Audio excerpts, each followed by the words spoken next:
Hello, hello. Welcome, everyone, to Diverse Voices, dedicated sharing leadership stories with viewers. Hi, LinkedIn. Hi, YouTube.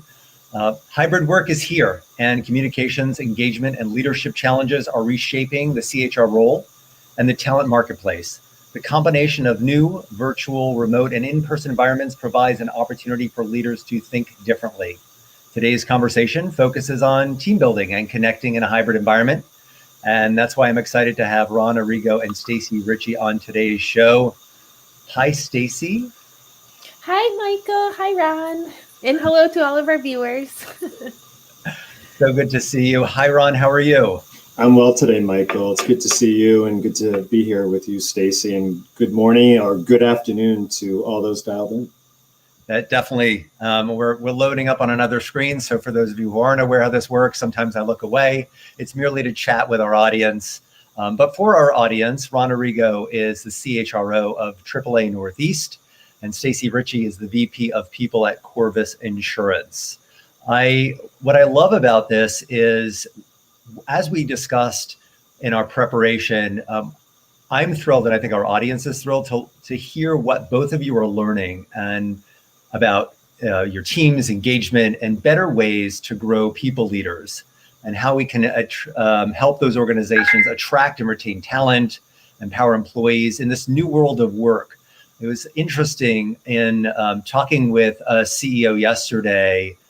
There was this point of, I don't think that hybrid is here to stay. They were making the statement as someone who's in New York from what they were hearing, a lot of leaders are saying, I've invested in this, in buildings, I've invested in certain spaces, and I need to ensure that those pay off. I mean, that may be a short-term element, especially with white-collar workers being predominantly in this hybrid space, and maybe 13%, 14% of all employees across the US in some sort of hybrid or remote environment. But I think certainly both of you will be able to touch on parts of your team that have to still go into the office or are electing to make those choices. I'm thrilled to hear your thoughts as we go through our half hour and 40 minutes today. Perhaps as just sort of a start, I'll give you both an opportunity to give context for why this conversation and maybe the lives that you are seeing on your end. Ron, maybe we can start with you. Sure. Thank you, Michael. And again, it's a pleasure to be here. Thank you for including Stacey and me in the conversation. So as Michael mentioned, I head up human resources at AAA Northeast. So we're a 3,000 person organization. We're a not-for-profit, mission-driven organization serving 6 million members and customers across the Northeast, mainly New York, New Jersey, Massachusetts, Connecticut, Rhode Island, and New Hampshire. And yeah, it's all hands on deck for COVID, for sure. I'm fortunate to work with an amazing HR team and an executive team. And we've had a lot of conversation. We've had a lot of disagreement behind the door. But certainly, once the door is open, we've taken to communicate. It's been best for us as an organization. In multiple disciplines. So we're an insurance company, we're a bank, we're a travel business, we're also a retail organization, and then last, what most people think of, AAA, emergency roadside assistance. So we have a lot of different needs and complexities to have managed and continue to manage in this pandemic, and it's been nothing short of a challenge, but we put our employees first, the health and safety of our employees and their families, and prioritize also the communities in which we live and work. So I'm looking forward to the conversation. There's a lot to talk about. Brilliant. Thanks for sharing that context, Ron. Obviously, you're touching on a lot of parts of business, and I recognize there's going to be a lot that we can relate to, and the stories that we're hearing in not only the HR space, but in the business arena as well. Stacey, would you mind sharing with us a little bit about the differences in your story and where you're coming from with Corvus?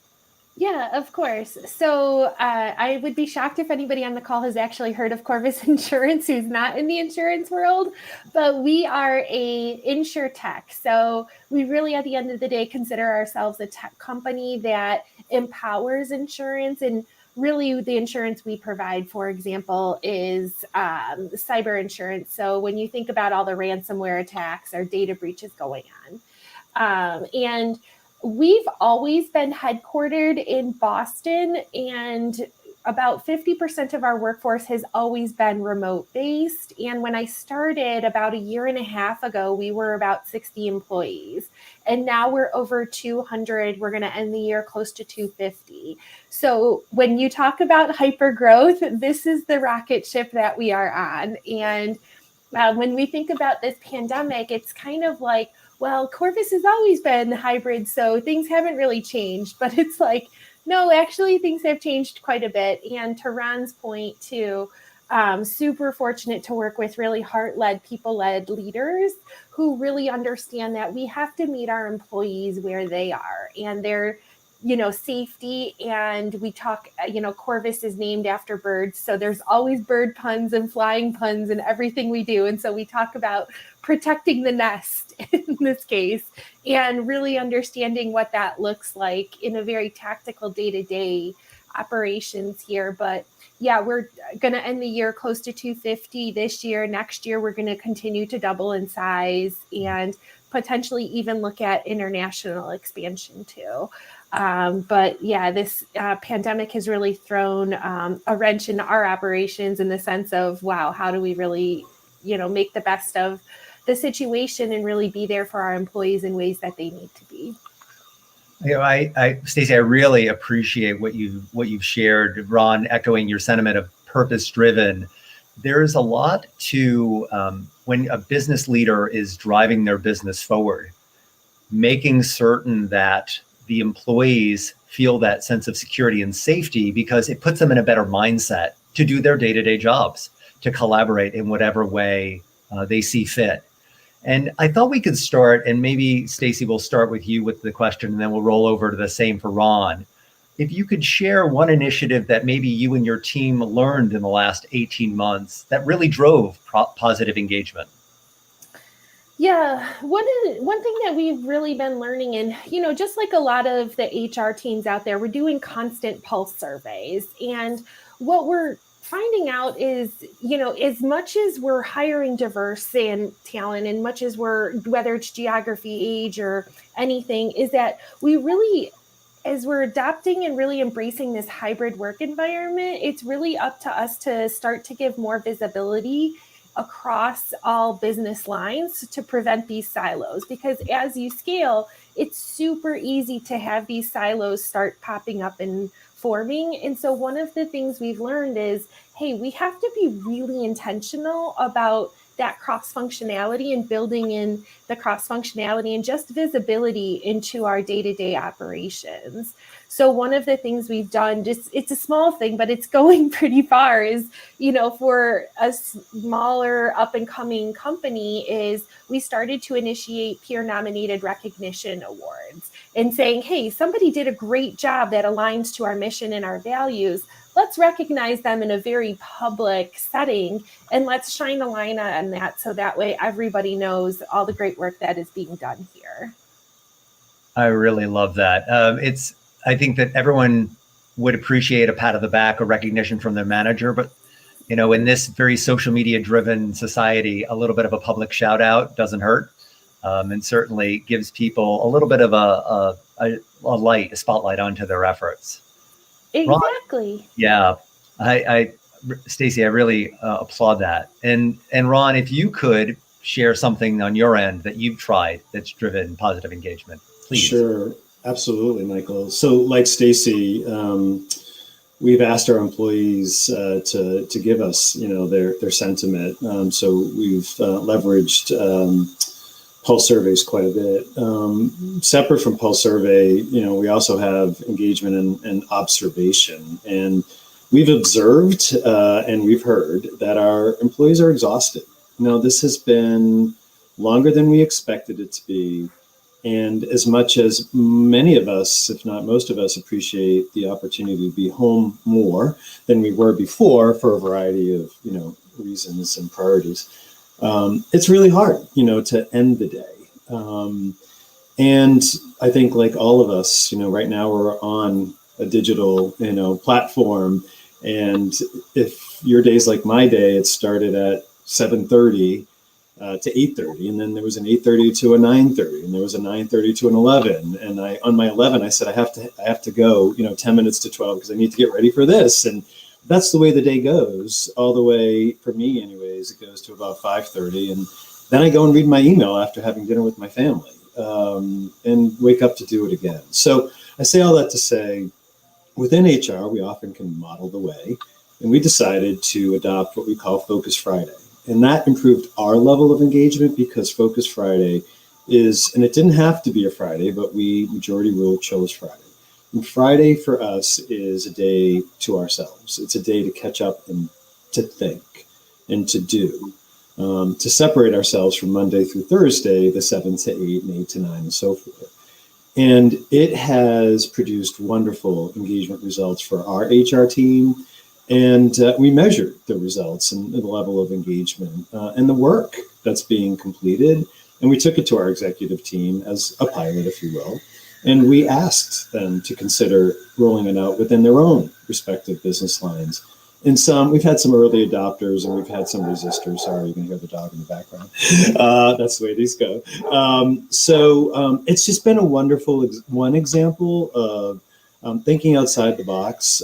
We never, unlike Corvus, we're more traditional in that we have many leaders who had a sentiment, if they can't see their employee, they're not sure they're working. We've reversed course on that for the most part, but Focus Friday has been a great catalyst to improving engagement in our current work environment. Yeah, I really appreciate that you and your leadership have found ways of giving the teams their space.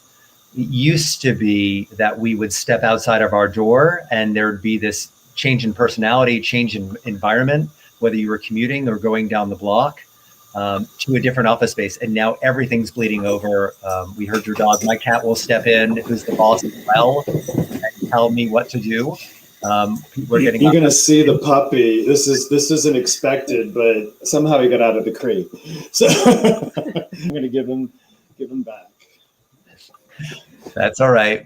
Everyone knows that puppies and babies make us smile. So yeah, right, exactly. It's good to have that break. I love, Ron, that your aspect of creating that space also really touches on communication and understanding how there's a requirement for management to communicate more, to communicate differently. And I would like to hear, perhaps there are ways in which your internal communication has evolved in these last 18 months. Or maybe the one thing you're doing that's working really well. Yeah, well, a few things. One is we definitely have adopted communicate. So we've learned new methods. We've tried things, much of which have worked. That's not always the case, but we've done employee town halls. So I act as the moderator with my CEO. And, we are a distributed workforce. We're 80% non-exempt, 20% exempt. We are 24/7 operations with our fleet. So we adopted the employee town hall digital platform, and we were mindful of different shifts. And we had hoped we would get, earlier on during COVID and timed, with the killing of George Floyd and the civil unrest that was occurring. We thought we would get a lot of interest to hear from our CEO about how we're going to lead through this. We thought, again, of 3,000 employees, we'd be happy if we got 500. We got 1,500 employees dialing in over 3 different sessions. And the amount of engagement and questions was amazing. And I'm fortunate to work with a CEO who is very employee-centric and isn't afraid to answer a hard question live, need not be pre-submitted. So he's a very transparent communicator. Not everyone has that, but since I do have that, we exploit that for the betterment of engagement of our employees. They know where we stand. So that's been one, employee town halls. Another is he does an all-employee newsletter, an email. We used to be monthly before COVID, then we went bi-weekly, and now it's weekly because things are changing so quickly. And I work with him on it, as well as our internal communication and 2 other business line leaders. We start on a Wednesday. We help him ghostwrite it, but he takes it, and then we actually don't know what the final version is going to be. He sends it out on Sunday night to our 3,000 employees, and they wake up to it on Monday morning. And they just feel so connected, and they feel like, they are involved real time in the decisions that are occurring. So that has shown to be a catalyst also for employee engagement. And then last, there's something called Ask John. John Galvin is our CEO. I kind of joke that it's Tell John, because our employees take to it and they tell him what we should be doing. And he responds. He has this intense need to respond very quickly. He does reach out to the executive team to ask for information and opinions, but he manages his own response. He's our leader, and that's how he leads, and it's working for us. So communicate. Like Stacey mentioned, we also initiated what we call Club Hub. It's our intranet, and we've done some fun things with it, such as our landing page is a photo of the winner of the month photo contest. So it could be a dog, a cat, a boat, a sunset, a sunrise, a child, a parent, grandparent, and give credit, to whomever had submitted it. We're just doing a lot of fun things we probably never would have done in the absence of all that's happened in the last 20 months. It's so wonderful to hear. The humanization of your employees, showing the other side, as obviously has been built value in creating connection. Yeah. Stacey, anything that your smaller organization might have tried? Yeah, along those same lines, we have been communicating more frequently for sure. But one of the things that has radically changed, I would say, or evolved with this pandemic is radical transparency. And so everything from, now we're showing what our representation metrics are with DE&I in the company to, hey, how's our business goals? Or, oh, you know what, we have an acquisition target on the horizon. Most companies never share that type of information. And Corvus really has done a good job of that. And then along those same lines with Ron, we've been really intentional to make sure that we are giving space to the employee's full self. So, along the lines of the puppy who just joined us, we have a puppy costume contest coming up for Halloween.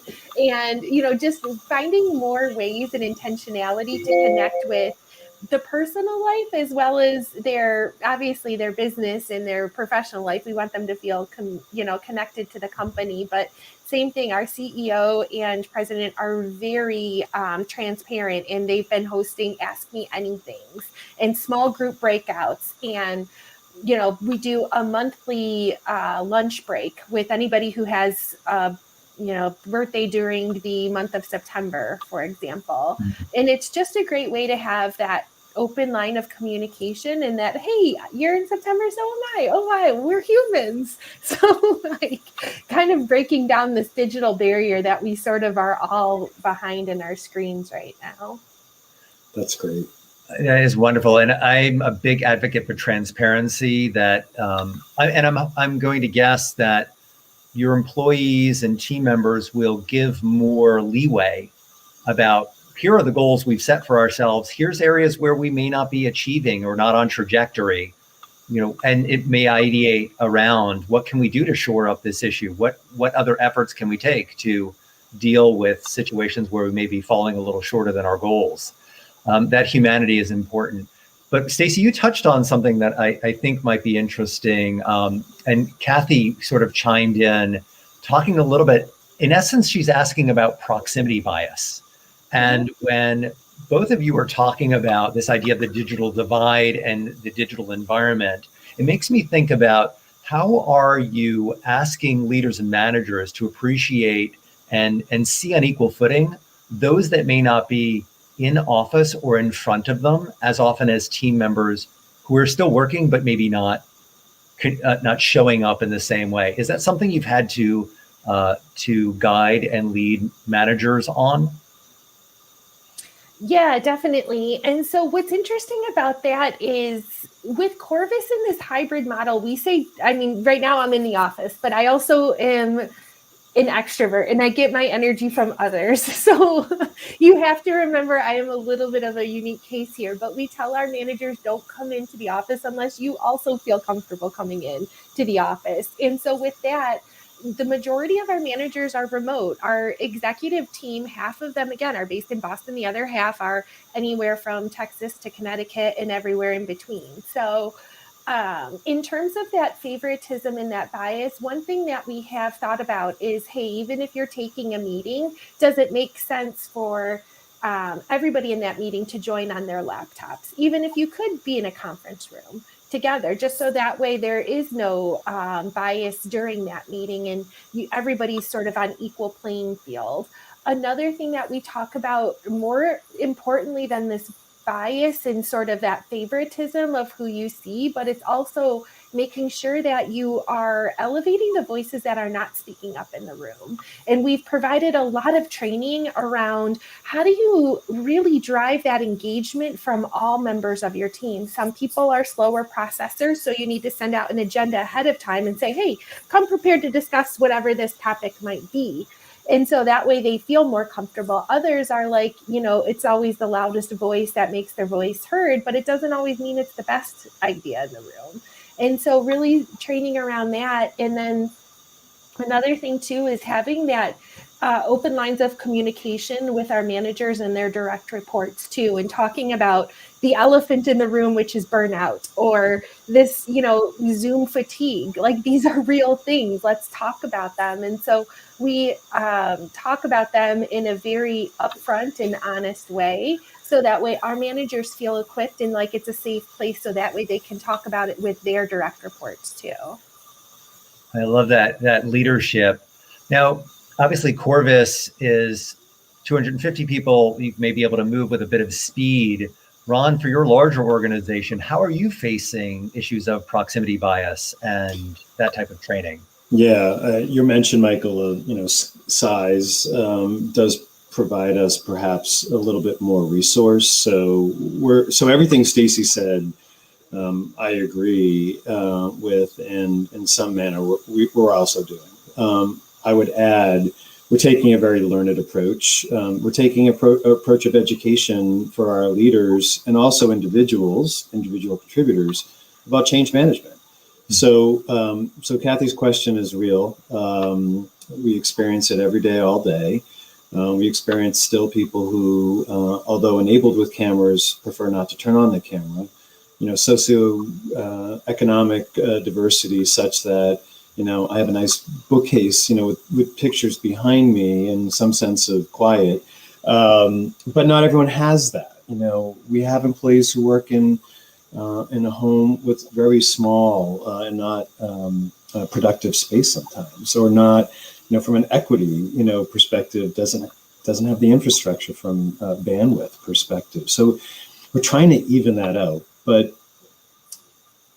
best said, we are investing in change education, and we're helping in a 3-part series. We just kicked it off last week for leaders of people, helping them to be thoughtful in inviting everyone into the conversation, how to give equal time, and how to manage a person who is showing themselves more and speaking up more and does have that louder voice, but not leaving out the person who doesn't. And then also, though, not leaving it just at that, but also providing training to the individual contributor, being transparent that leaders are being trained, and you should see a difference of approach. And when you see it, here's how you should engage. Here are the rules of engagement as an individual.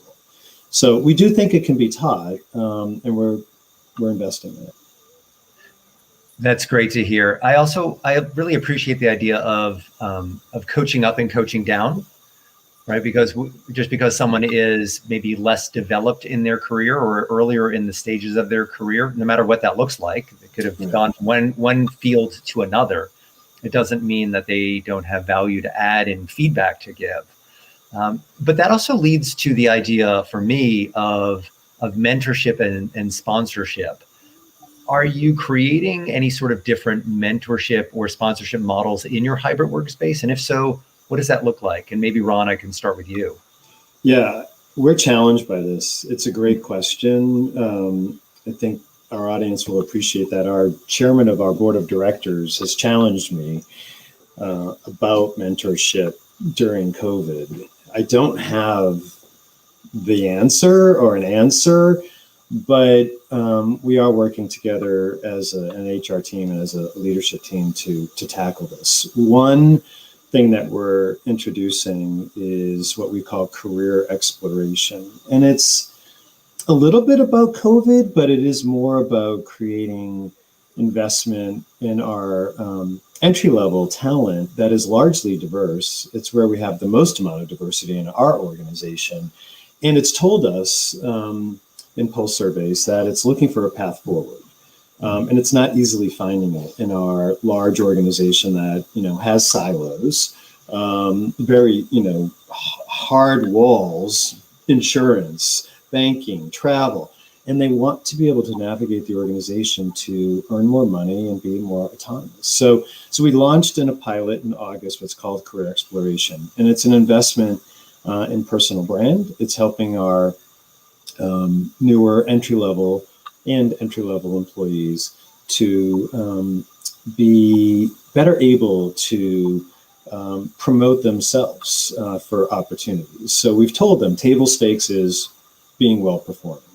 First and foremost, you have to do your current job well. From there, you can leverage that reputation for other opportunities. And we're teaching personal brand. We're helping them to craft their internal resume. We are doing practice interview skills. We're assigning mentors for cohorts, not necessarily one-on-one, because we do believe that mentorship is more successful when it's organic versus assigned, but sometimes assigned can work. And we're also leveraging peer mentorship so that they can help one another. So we're just launching it. It's 3 weeks, in the making, but we're very optimistic that, in COVID times or when we see ourselves through the end of this, that it will show terrific return on investment. That's wonderful to hear. Stacey, anything on your end that may show up a little differently or similarly? Yeah, so again, keeping in mind a 200-person organization, certainly mentorship is more difficult for us to really have a good structure and foundation in place with. But one of the things, I guess there's two things that we're doing that we've seen work well. And the first one is we've launched career ladders, which is what we call flight paths, again, going back to the birds.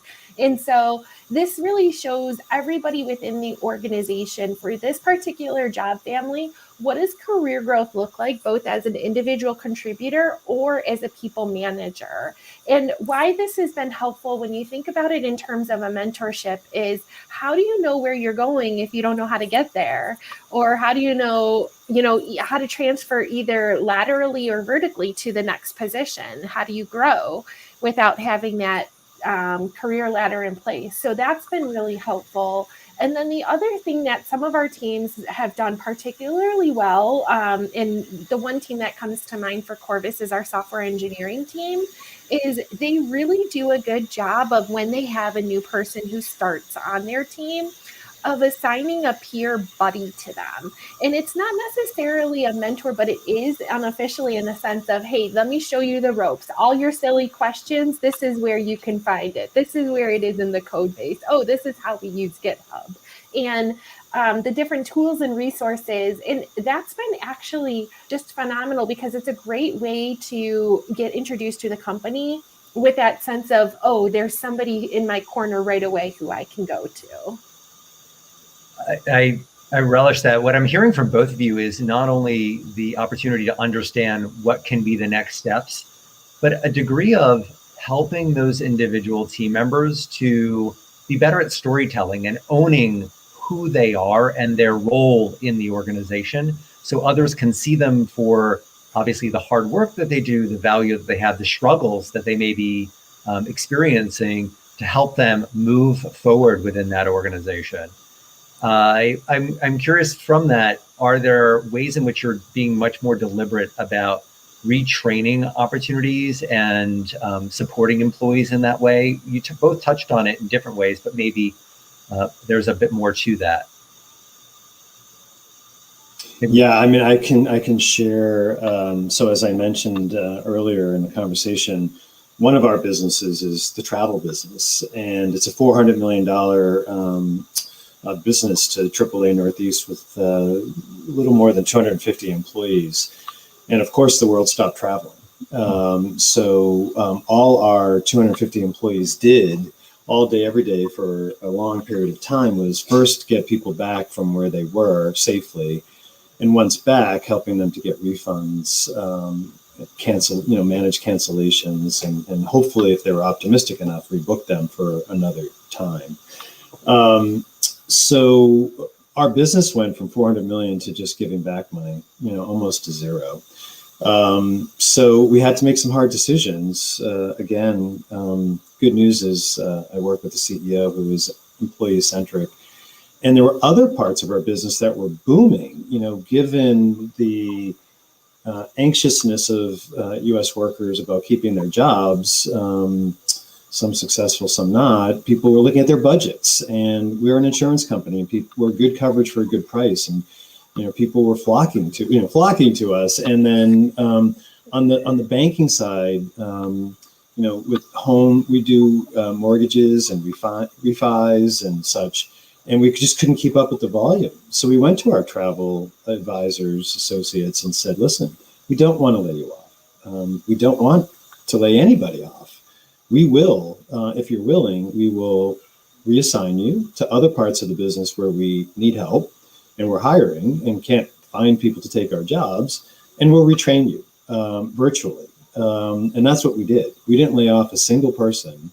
Now, we did have people voluntarily leave because travel is their thing, and that's what they wanted to do, and they agreed they'll rejoin us at another time when the business comes back. But we had a very robust effort to reassign over 150 employees to pivot our retraining and get them up and running in other parts of our business, which also increased the level of engagement and gratitude for the organization.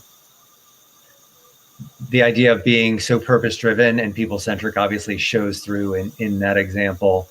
Stacey, you may not have had to retrain an entire department of people, but are there things that you and your team undertook? Yeah, so we were faced with a completely different issue in the sense of this pandemic has forced a lot of companies to move online. And that means that, especially if you're a tech company, you probably need cyber insurance and you want smart cyber insurance. And guess what? You're probably CFO or CEO is calling Corvus to get that insurance. And so this pandemic has been interesting in the sense of we've had more business and calls, and our business is booming in ways that we never really anticipated. So how do we keep up with that business? And how do we continue to just really hire at this rapid pace and continue on this hyper growth trajectory, by the way, during a pandemic? And so, what that forced us to do is really to make really concerted, focused efforts to make sure that our managers who are new to management can really be skilled in that management, people management way, that they're being, kind of, I don't want to say forced, but they're offered to go into management a lot sooner than they would normally. And then also just our regular employees who maybe don't want to go into people management, but they hear all these really great opportunities and skills that's in our management development program. They want training too. And so how do we give them that? And so what we ended up doing is we expanded and we created and sort of massaged what we rolled out now is called our leadership development program. And what that consists of is there's 2 tracks, one for people managers, one for everybody. And it's tiered. So, after you hit a certain number of the foundational courses, you can move on to the elective course and then the capstone project. And I will say, we literally just rolled this out a few weeks ago, so it's still very new, but the amount of participation is overwhelming in the sense of, here I thought maybe 20-30% of the company would participate, and it's close to like 70 to 80%. And I'm just like, whoa, okay, this is real. We're really doing this. It's interesting in the sense of equipping today's employees to be tomorrow's leaders. That's really how we're thinking about this leadership program, and really saying how do you really support your employees as a people manager to bring out the best during these trying times? I don't know if there's going to be a more trying time in our world than a pandemic, a global pandemic. And so to become a manager during this, it's especially challenging. And how do you really, equip the employees and the people managers in this new way? Stacey, just to dig in for a second, obviously expanding the leadership program was a game changer, and it sounds like it just rolled out. In developing or refining whatever may have existed prior to this broader rollout, did you take into account opportunities for the leaders to lead differently in a hybrid work environment? Yeah, that's its own session, actually. Leading hybrid. Our learning and development specialist has a really good title for it. I'm not really sure what it is, but she's got a really great title for it. And part of that is, because unlike maybe your New York CEO, we actually do think that hybrid for Corvus is here to stay. We don't have any intention of making us a geographically centric workforce. We just don't. And so it's one of those where I think, the foundation that we lay now is going to have multiple rewards for us in the future. That's so fantastic to hear. I would like to, having shared stories of what has changed for you and how you're in this moment still of pivot, and it sounds like both Ron and Stacey, you and your leaders agree that hybrid is here to stay, at least for your businesses. I'm wondering if there's anything on your radar as you look ahead. Is there a strategy you're looking to deploy in the next 12 months to support perhaps positive engagement in the workplace? Ron, perhaps you can touch on that. Yeah, absolutely. And like Stacey mentioned, yes, we do embrace hybrid for our future. And I say that as a person who's been here 2 years and inherited pretty traditional mindset, and it's shifted dramatically, and our employees appreciate that. And in a time of a war for talent, even the most traditional organizations have to work harder to become relevant. It's important. So looking forward, one thing we're going to rally around is our DEI initiative, because we're finding that for certain is resonating with everyone within our organization, partly because we didn't really have the semblance of a DEI strategy previous. Our CEO is not as new as me. He's been at the organization for a few years, and he's a very liberal-minded thinker. He just is an incredibly generous and thoughtful and planful person. And our employee base is just taking to him, which is awesome. And he's given us lots of resource investment to craft our DEI strategy. So, we're doing cultural observances every month. We're getting geared up for Veterans Day. We're going to, make a splash about being an employer of choice for veterans. We have employees who are performing military service right now, and we haven't recognized them. And we're going to recognize them and their families on Veterans Day. Feel good moments, at a time when not everyone feels so good. And they don't need to be big strategies. They can be perhaps simpler things. We're getting ready for MLK Day. We don't actually observe MLK Day currently, but we will. And MLK Day is a lot about a day of service. So we're going to introduce our voluntary time off policy and encourage people to dedicate themselves to a nonprofit or whatever their interests are. That is a give back, pay it forward use of their time. So just lots of littler things, to be honest. And maybe that resonates with our audience. I don't know. For me, I'm not thinking of the big things. I'm thinking of the little things that can resonate with a whole lot of people. Yeah, those little things are opportunities to make efforts on the ground. Stacey, is there anything that is on your radar for the next 12 months for more positive engagement? Yeah, one of the things I'm most excited about is our mission here at Corvus. It's to make the world a safer place. And that could mean so many things to so many different people. And I love like the creativity that sparks. And so one of the things we've been asking our employees is, how do you want to actually feel more connected? And how do you want to live out that mission? It's such an awesome mission. Like, let's do something with it. And so similar to Ron's point, like taking all these little actions to weave in the mission into our fiber of our company. And so one of the things that I'm like super jazzed about is we are doing a Safer World sabbatical. And on top of that, so that's going to be a 3 weeks that employees can take off to make the world a safer place. You get $5,000, 3 weeks. Go have fun. You'll be selected. You're going to share about it afterwards, probably have a blog post or a Medium article, something like that. And tell us how you made the world a safer place. On top of that, we are also offering a Safer World Week. So we already have unlimited PTO, but our employees, you know, we have a suggested amount of minimum PTO each employee should take, but still employees have that pressure, especially during this pandemic, to not take PTO. And so one of the things that we are doing is we're having Safer World Week. After 2 years of service, you take a week off, you get $500 to do whatever you want. It has to make the world a safer place in any way, shape, or form. But that's something that you can do. And then on top of that, we also have our Safer World Volunteer Day is this coming up Friday, which is Cybersecurity Awareness Month in October. So everybody gets Friday to volunteer if they want. We've partnered up with different charities that you can volunteer remotely. One that I will just plug in case anybody is curious is Per Scalas. I've been so impressed with them.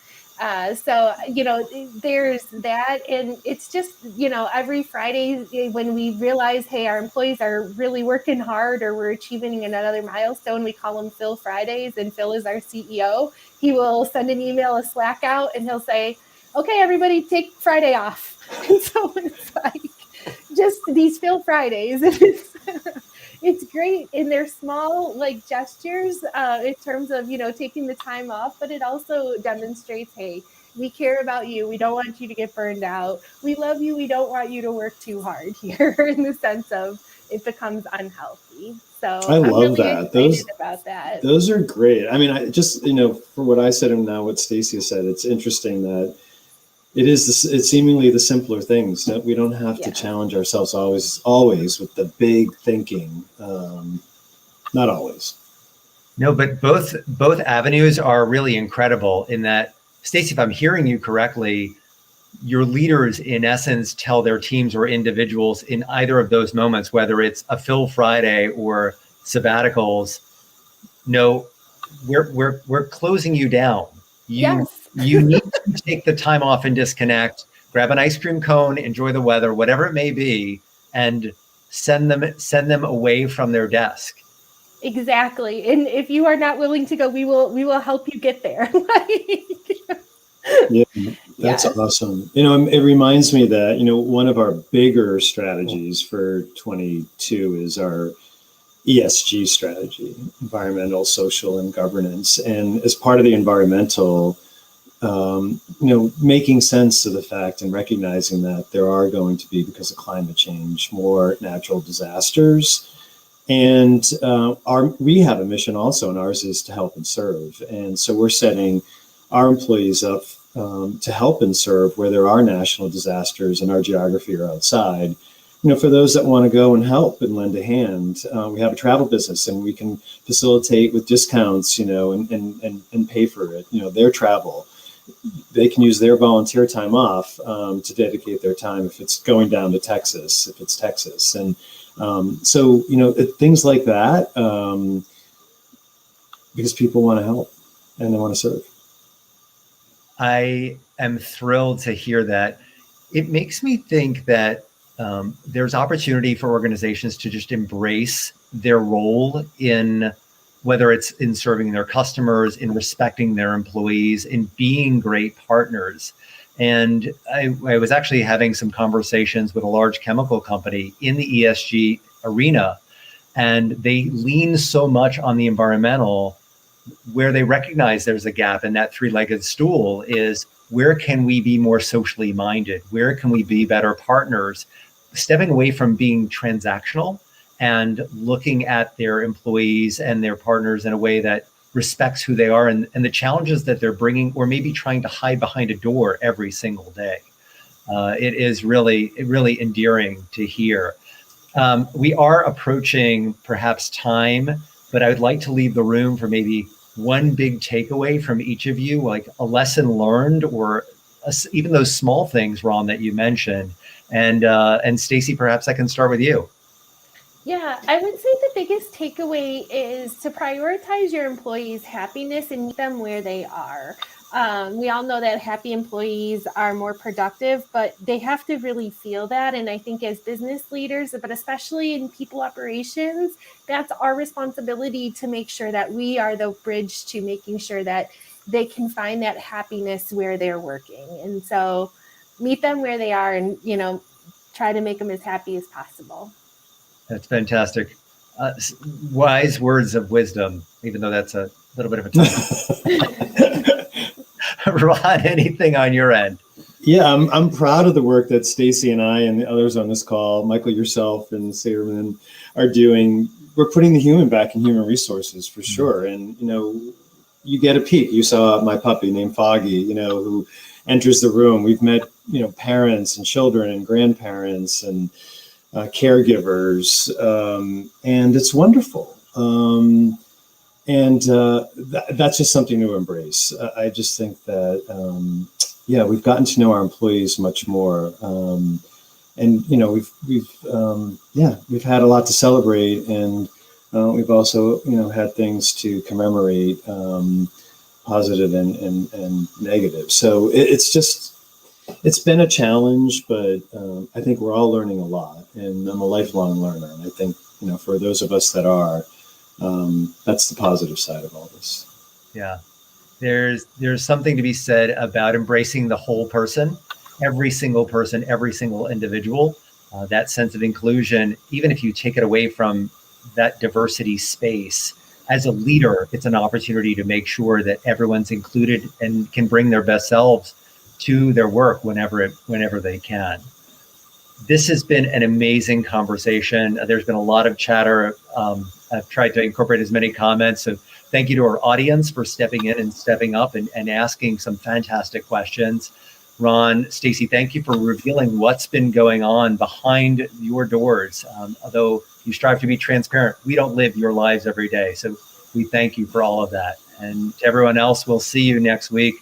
Ron, Stacey, I hope you have a great day. You as well. Thank you, Michael. Thank you, Stacey. Thanks, Michael. Thanks, Our Ron. pleasure. Take Bye care. all. Bye for now.